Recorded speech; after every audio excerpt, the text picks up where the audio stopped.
Playboi Carti's Opium label has been blowing up like crazy all year, with artists Carson destroying and Homicide Gang's careers going crazy with their newest and upcoming projects, ultimately becoming the most talkable label in hip-hop, taking over the underground and mainstream, having the most die-hard fan bases. Let's look at the future of this label and what's next for each of the artists for the rest of 2023. In this video, let's look at the state of Playboi Carti's Opium.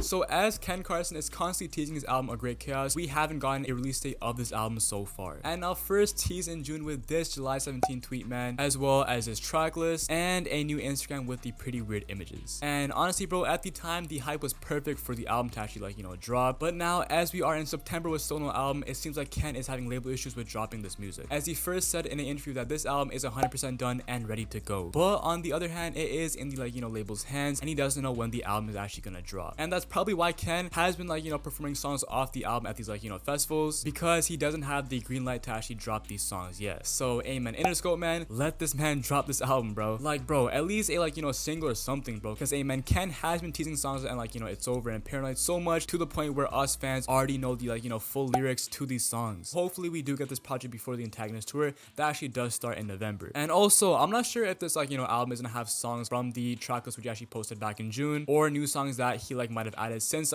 Ken has been previewing a bunch of snippets on his Instagram and all that. But regardless, this track list is absolutely fire, and with songs like Jennifer's Body, Hardcore, and Paranoid, and Singapore, as well as the Uzi, Lone, and Ken song, which I'm trying to hear especially, bro. But we just gotta see when the label will actually let Ken drop this album. Besides A Great Chaos, Ken has been tweeting a bunch of questionable tweets and posting outfit pictures as well. And also, remember the Opium Twins collab tape? This is what Ken said about it in this interview right here. I don't know. It's gonna come out. It's definitely gonna come out one day, but it's not coming out tomorrow. I'm not gonna lie. So yeah, Opium Twins is really the new 1629, bro. And speaking of Opium Twins, let's look at the other Opium Twin, Destroy Lonely.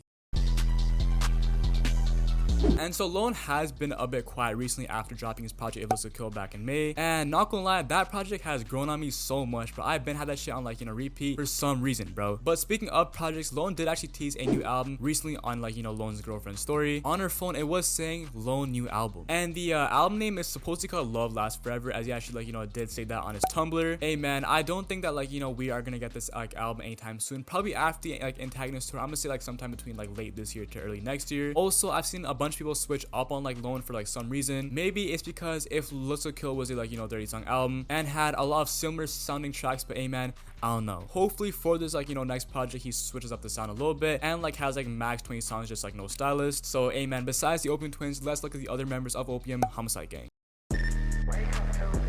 So Homicide Gang has been going crazy all year, obviously going on tour and dropping one of my favorite projects this year, Snot or Not. But many people have been wondering what's next for Homicide Gang, and now they have been previewing some new songs at their shows, and man, that shit sound hard, bro. Definitely sounds like they're actually changing up their sounds. Hopefully this next album has more Michi, bro, cause I swear basically all of Snot or Not was 70% Bino and 30% Michi. This man Michi is literally Bino's sidekick at this point, bro. But they have been teasing that new music is dropping soon, so maybe a new album before the Antagonist tour. And now that we covered all Opium artists, how can we forget about the Opium CEO himself, the man, the myth himself, Jordan Carter? And many fans are also wondering when was album music actually released, man. No, honestly, bro, I wish I knew, but it seems as Carti fans have gone extremely impatient leaking the supposed single of this album, Wicked, which actually was teased in the XXL interview, and Carti's team was not too happy about that, maybe possibly delaying the album for the 40th time. And speaking of delaying, man, Carti has also recently delayed his US leg of his newly announced Antagonist tour to early next year, meaning that the European leg of this tour is gonna happen first, which actually does start on November 19th, and which actually did lead fans to thinking that Carti is gonna drop his album before that day, because tickets were not selling out, because fans thought Carti wasn't performing Whole Red for the second straight time on tour, bro. And all festivals that Carti has attended this summer, this man has basically had the same set list except for performing that new song called Pop Out. And Carti also put a password on his site along with a music logo for the album, but it did get removed an hour later. This man is an absolute troll, bro, I swear. But regardless, it's just crazy to see how much Opium has actually grown this year, and from being locked in a cage by Carti, dropping some of the best music that we've heard this year, and just being straight up pathological liars. Make sure to like and subscribe for more Opium content and peace.